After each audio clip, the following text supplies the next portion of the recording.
Hey everybody, this is Loranda and I'm back with another video. And today I want to talk about this whole R. Kelly thing and the how it has pulled back the curtain on some of the dirty secrets in the black community. Now we know that these kind of things go on in all communities. But as we can see here recently, I remember when I first heard about sitting back in my, I think, ninth or 10th grade art class in about 1994, I believe it was, something like that, and hearing about Aaliyah and R. Kelly getting married. And, I was a huge R. Kelly fan back then. Like, I had been a fan of his since Public Announcement when he had that group and all those songs that he had with them. And then when he kind of ventured out on his own, into his own thing, I was a fan. So hearing about that and then hearing about the annulment, I continued on in my fandom, and I was young, very young back then. So I didn't really know the difference between, um, of any of that. So I never really paid attention to it. Then fast forward to the 2000s, I remember hearing about the sex tape and even searching it out, looking for it to see, if it was really him, like, was that really him or no? And all the questions surrounding that and the trial and everything, and continuing after that to still listen to his music and just kind of sweep it under the rug. I went to people's weddings and stepped in the name of love and did all this stuff, dancing and going to parties and listening to Ignition and all the songs that were popular back in the 2000s, from him, and, still loving the music and not really paying attention to all the other things that were going on in the background, and in his life. And to be honest, it wasn't until this situation with finding out, years later, within, the last few years, that he's got girls at some house and whatever and all that stuff going on with these different teenage girls and these different settlements and stuff like that, as I'm much older and much more discerning of a lot of these things that is going on with, sexual predators and that kind of thing. Like, it's only recently that I'm really looking at this thing and realizing that I don't need to be supporting his music. So I would say even up until probably the last 5 years or so, I mean, it's been a while since I've listened to his music, like that. But I would say within the last 5 years or so, I'm really realizing and seeing things. But this whole documentary and watching this series really shook me to my core and really reminded me of it, brought back a lot of things in my own life, situations that I've had in my life where I have told people that things have happened to me and no one really did anything, or looking at these women and seeing how they are being, the onus is on them to not put themselves in certain situations, and seeing how so often in general, I guess just in rape culture in general, the woman is expected to do and have so much control over everything, and the men get away with whatever. They are not expected to have self control when it comes to a woman. So if a woman is dressed a certain way, it's her fault if someone touches her or does something to her that's inappropriate. Whereas me personally, I feel like right now, if there was a man standing here butt naked in front of me, I could have complete self control and control of my own faculties, that I would not have to touch him. But for whatever reason, men don't have to have that same, um, they don't have to have that same logic is not applied to them. If a woman wears a certain outfit, she was asking for it, or because these girls were there at the courthouse at his trial, and he was making eye contact with them and stuff like that, it's their fault for being there. Now, yes, I do believe that parents have, that these kids' parents do have a lot of blame in this, but I cannot, in good conscience, blame a 13 or 14-year-old for doing the things that they did, because they are looking at things through a 13 or 14-year-old's brain and mind. But the fact that, people would look past the fact that R. Kelly is a grown man and should have more control over himself, and expect the young girls to have more control and not put themselves in these situations, and they wanted it and this, that, and the third, like that bugs me a lot.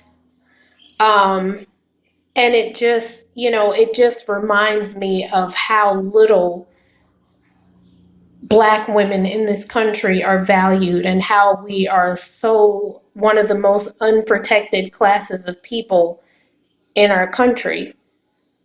To see that these women could be telling their stories and suing R. Kelly and having him settle out of court and all these kinds of things, and yet have him still be signed to record labels. I didn't even find out that he had all these settlements until the documentary. I didn't know that there were all these settlements going on. It's not something that I remember seeing in mainstream media being talked about or discussed or whatever. And it certainly never seemed to hurt his career until here recently.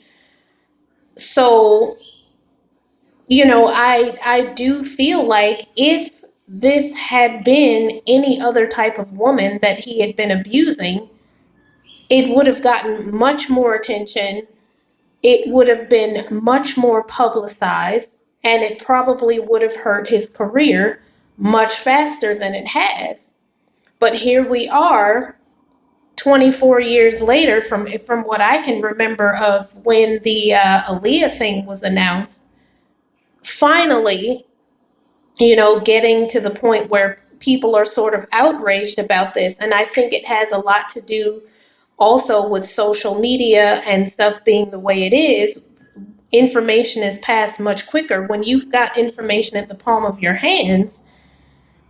Whereas in the 90s and the early 2000s, it wasn't that simple. And getting the information, you actually either had to be sitting in front of your TV or actually seeking it out, on a computer or whatever in the library if you didn't have a computer in your home. But nowadays it's different.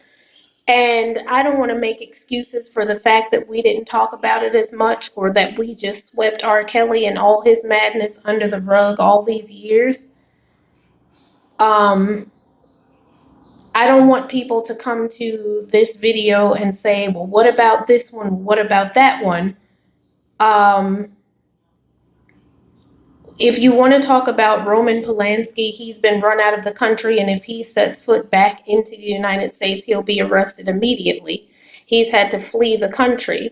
If you want to talk about people like Woody Allen,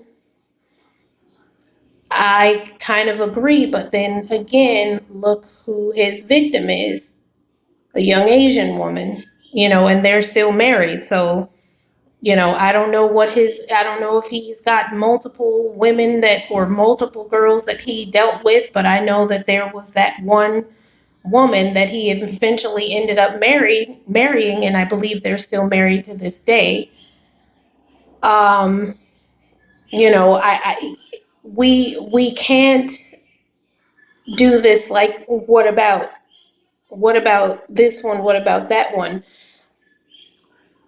The R. Kelly right now is kind of who we're talking about. And, it just reminds me of all of the things that we overlook because of religion. Like when you think about some of the things that, R. Kelly has put out these gospel songs, and it kind of, allows you to gloss over a little bit and reminds you that he's, also got this spiritual or religious type of upbringing or whatever. And, you know, he comes out and sings at Whitney Houston's funeral and does these religious and gospel songs. So it kind of gives you a soft spot for him if you're, a religious person and that sort of thing. And Black people in our community, we tend to be very forgiving when it comes to people and their sins and stuff like that. But I also believe a lot of times that, to a fault, the Black church sort of protects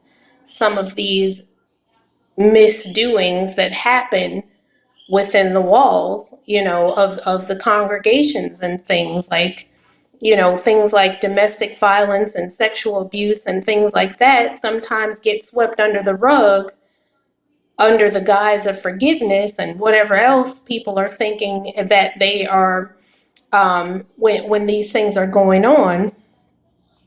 And maybe that's what happened in this case. But now we're to a point where we got to do better. We cannot continue to sweep things under the rug and play this game of what about, this one or that one. When we see things in our community that we need to eradicate, we have to think about ways of eradicating it and not worry about what's going on in other communities and what about this one, what about that one. We got to think about what's going on and fix the things that are ailing our communities so we can move forward. And then once we eradicate those things out of our community and work on some of those things, then we can start working on the community as a whole. But I tell you, this documentary, like, it had an effect on me so much to the point that, like, today, when I went to my therapy session, like, it was one of the main conversations that I had. And then it triggered me into other things that I know have happened to me personally and brought up some of those old memories and just reminded me of so many things that have happened to me in my life. Um, just kind of things that I had suppressed or put aside years ago and hadn't even thought about. But over this last week, or the last few days since I've seen the documentary, it was just like it all came flooding back. So I hope that out of the conversations and things that are happening now that this documentary has come out and some of these things have been brought to light, I hope that we can begin having these conversations and so we can begin healing ourselves. I hope that it reminds us to believe women when they say that they're being abused and not to let things go and pretend like we don't see it happen or turn a blind eye to things because someone's making us money or because someone has some sort of financial or other type of gain or whatever that they have, that if we let these people know that we see what they're doing and stop condoning it, that we would lose that financial benefit that that person offers. Let's make people more important than financial gain. Let's remind women that, like, you so many times, oh, why didn't these women come out before?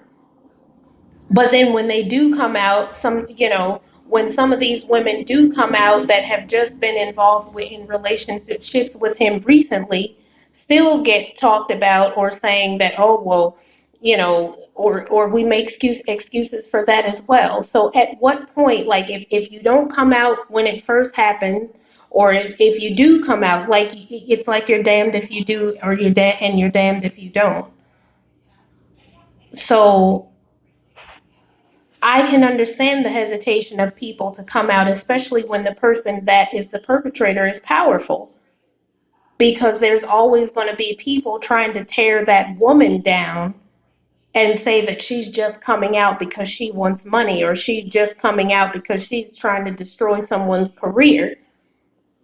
So it doesn't even matter when the person comes out, they're going to be destroyed anyway. And my thing is, anybody with any sense is not going to come out just making something up, because look what you have to go through when you come out and saying that you've been sexually assaulted or abused by someone. Look what happens to you. Look what happens to your reputation. Look what happens to your name. You get dragged through the mud. You've got people going around trying to find information about these people to discredit them and all that stuff. Look what you have to go through.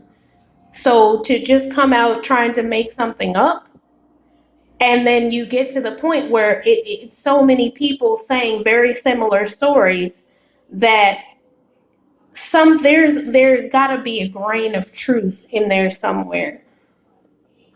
And I believe our job as human beings is to be compassionate to others and to at least listen to stories without judging. And when it comes to the point where you've got, 20 people saying the same thing, at what point do you just say, you know what, there's got to be something to this? And instead of tearing this child down or this young adult down and making them feel like their story or their what they're saying is invalid, let me just listen. You know, R. Kelly has his platform, and he's been able to talk about this for years. Now it's time to listen to these women and find out what's really going on. Like, there's something wrong with women not being able to talk to their families or being brainwashed and turned against their families. There's something wrong about that. And anybody that has a person that brainwashed, there's something wrong with that. It just doesn't make sense. you know so anyway, I don't know. This one was a rough one for me. It took me all the way back. Just please be compassionate to people. If someone comes to you and lets you know that something is happening, listen to them.